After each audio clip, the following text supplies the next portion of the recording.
Well, good morning, everybody. It's Sunday, July 19th, and we're on the trail, and in a very, very rare circumstance, we're leaving camp walking downhill. I can't remember the last time that's happened. But now that we're getting north of Sonora and out of the rugged part of the Yosemite Mountains, we're really hoping that we're going to have smoother, flatter trail going north, so we can finally start making up some of these miles we've been missing for the past month, and start getting closer to our goal. So let's turn around the camera and see what's in front of us, and then head that way.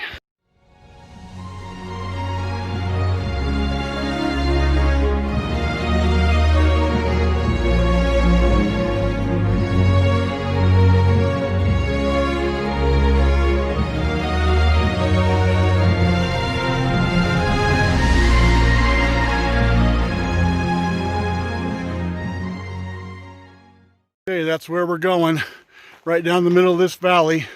The Carson River is down below us, and I guess we follow that for about 5 miles. And here's the trail in front of us. Not the smoothest of trails, but not the worst we've been on in the past week either. So we should be able to make some good time on it. As I already mentioned in a previous video, now that we're north of Sonora Pass, we were able to ditch our bear canisters, and that's made a big difference in our packs. Saved up a lot more space. In fact, enough space that I was actually able to take the brain off my pack and still have more room than I had before for all my stuff. It's made the pack a lot more compact, and I've noticed definitely that it's an easier carry now. So even though it's probably got close to the same weight, I bet I have 15 pounds of food in there right now. But anyway, that'll also help us with our hiking, be more efficient, be more comfortable, and hopefully be able to hike more miles without getting burned out the way we were on that last stretch. So we'll see.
Trail conditions today have been much improved over the previous trail we hiked over the past couple hundred miles, and we're making good progress this morning. Unfortunately, there's another factor that may come into play that's going to limit our ability to do some bigger mileage days, and ironically, it's the weather.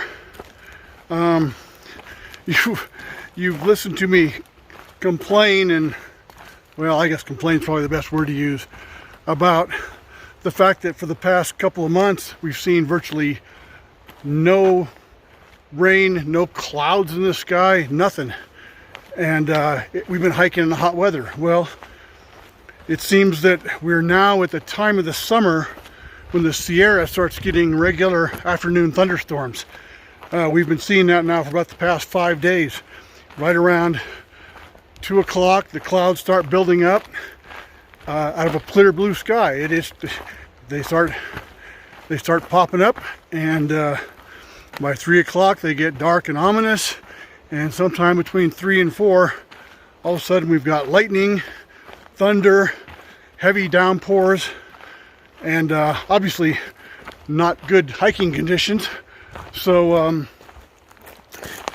it's only noon right now. I'm already seeing the clouds build up, and although we're hiking along at a good pace, I'm not sure how much longer we're going to have to do it before we're going to need to seek shelter from the storm that's obviously on its way. So we'll keep you posted.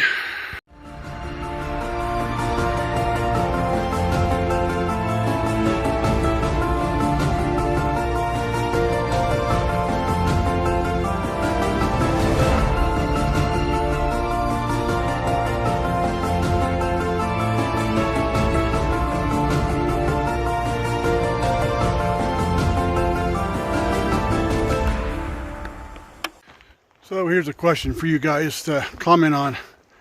You like me better with or without the beard? I don't normally wear a beard. I usually have a goatee in regular civilian non-hiking life. That's because that's what Goldilocks likes best. But over the past several months since we've been hiking, I've gotten used to seeing myself with the full beard, and to be perfectly honest, the past couple of days, every time I turn on the camera in selfie mode, as it is now, and I see myself looking back at me out of the camera lens, I'm like, holy cow, who the hell's that guy? It just looks weird to me. So not sure if I should continue to shave at least periodically for the rest of the hike, or go ahead and go into full thru-hiker mode and just let the beard grow wild. So you guys get to vote. Well, it's a little after 12, time for lunch. This is a regular campsite here. No water, but it's a nice flat spot to sit down and eat before we start climbing the hill, which is only about a quarter mile away. Okay, lunch break is over, and we are headed back up the trail. I looked at the map, and it looks like there's a campsite with a water source near it, about 5 miles up the trail. That'll make it a little bit of a short day for us, just under 10 miles. But it's only 12:45 right now, and the clouds are piling up really fast above us. So we're probably gonna have to hustle to get to that campsite before the skies open up on us. So, and unfortunately, we've got quite a bit of climbing between here and there. So, time to suck it up and start humping it. Well, it's only been 1 hour since we finished lunch, and we underestimated how quickly the storm was coming in. It's already opened up and pouring on us. Unfortunately, we're in a place right now where we don't have any options for shelter. We're climbing up a steep climb, and other than just standing under some trees, there's really nowhere we can get out of the rain. We're just going to have to just tough it out and hope that the storm passes quickly before we get too soaked. Well, it's only 2 o'clock, but we're currently trying to shelter as best we can underneath a large pine tree. It's not doing a great job, a little bit better than just being out in the open, I guess, but we're hoping that the storm's going to blow over and we won't be soaked when it does.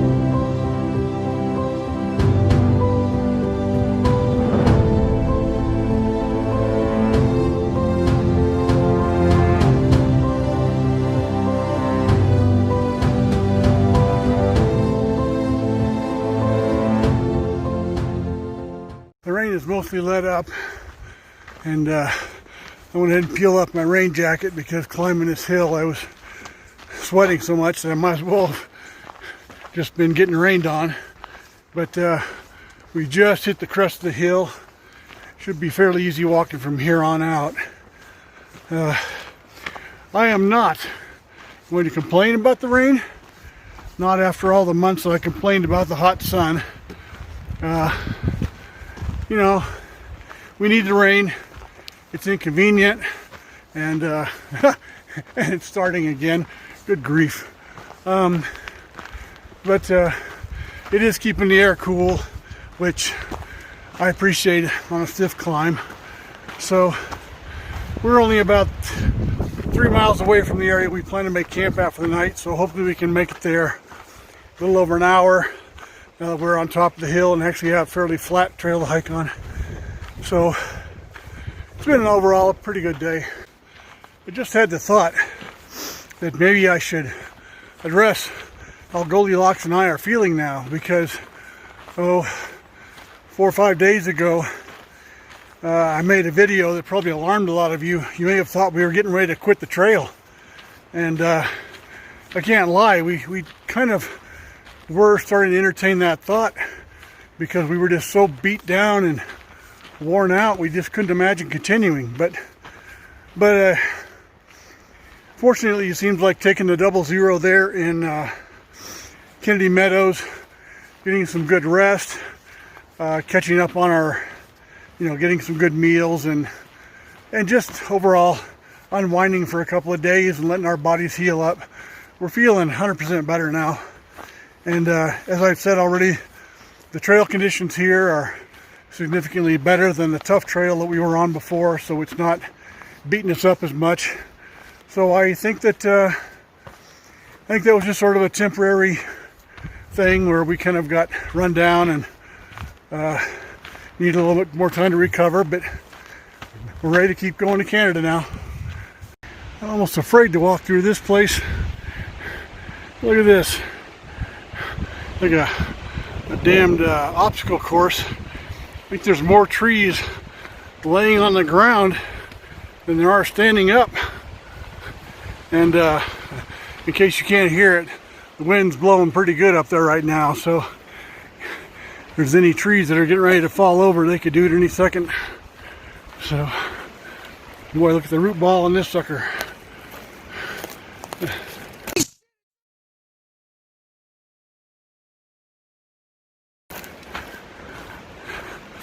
Yeah, a bunch more trees everywhere you look. I'm gonna get out of here.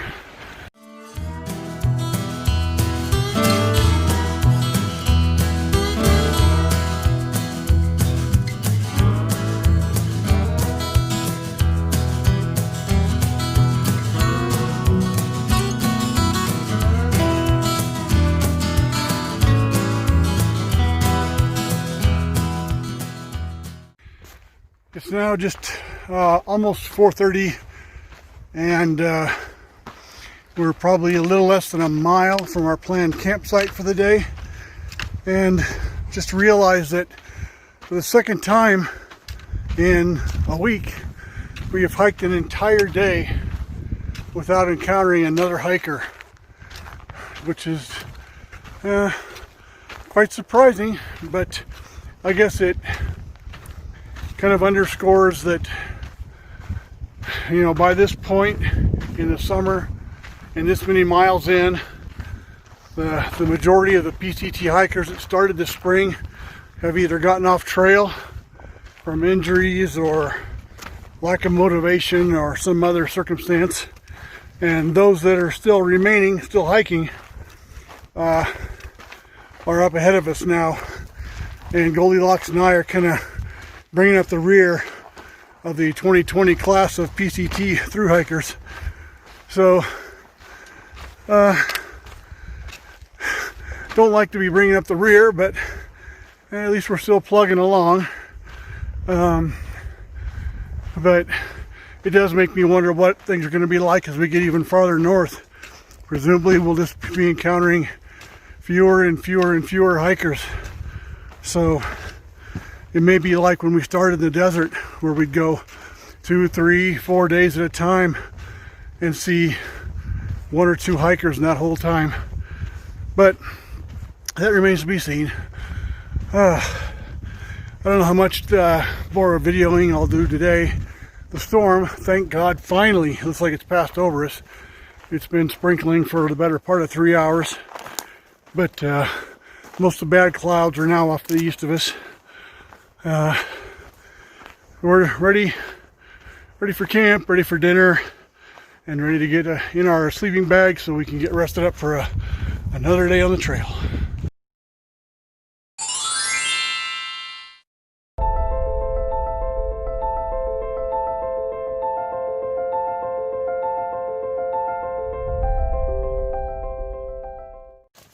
Our tent is all up, and Goldilocks is sorting through the food bag, trying to figure out what we're going to have for dinner tonight.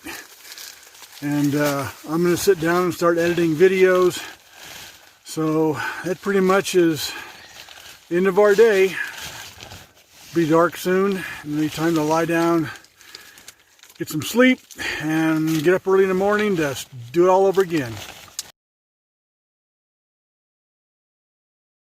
I want to just take a couple of minutes to talk about a really serious topic that I've actually never really heard anybody else discuss before, and that's the sacrifices that have to be made for a thru hike. And I'm not talking about the sacrifices that the hiker has to make in order to do a thru hike. I think several people have talked about that before. You know, you can look at Dixie and Darwin and some of the other well-known YouTubers who've talked about what all is involved in the personal sacrifice of the hiker going through it. But I'll talk about the people back home, your loved ones, the sacrifices they have to make so you can be out here hiking for months and months and months. And this year in particular, it's been a really rough year. Obviously with the COVID virus, you know, I'm worried about people back home, and people back home are really worried about us. And then I've been talking with my daughter recently, and she's telling me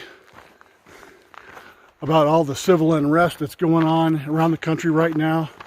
And being out here in the wilderness for 7 to 10 days at a time, we're pretty much out of touch with that. So I'm really shocked and concerned and somewhat frightened about the way things have changed just over the past couple of months. It made me question about whether I should stay out here or go home and make sure that my family's safe. So they're definitely, you know, they're making a sacrifice by having me and Goldilocks away from home during all this time. And it's not just the people. I got some really sad news yesterday from my son Ryan that my dog Remington passed on, and pretty shook up with that. She was my constant companion for 11 years. A wonderful dog and very faithful, and Ryan agreed to take care of her while we were on our trip. And even then I knew she was getting old and losing a lot of spring she used to have in her step, but I had no idea when we drove away from Ryan's house and I petted her head for the last time, that was going to be the last time I'd ever see her. And I'm grateful that Ryan was with her at the very end, but I feel guilty because the day she was lying there taking her last breath, I was off on a horseback ride having a grand old time I had no clue that my companion of more than a decade was... I don't really have a lot more to add. Just wanted people who are considering a future through hike. You're planning about how it's going to change your life. The sacrifices you're going to have to make in order to go on the through hike. Just don't forget that you're not the only one who's making sacrifices. Shouldn't deter you from doing it, but you should just mentally prepare yourself for things that you may not anticipate as you're planning your trip. That's all I'm going to say about that.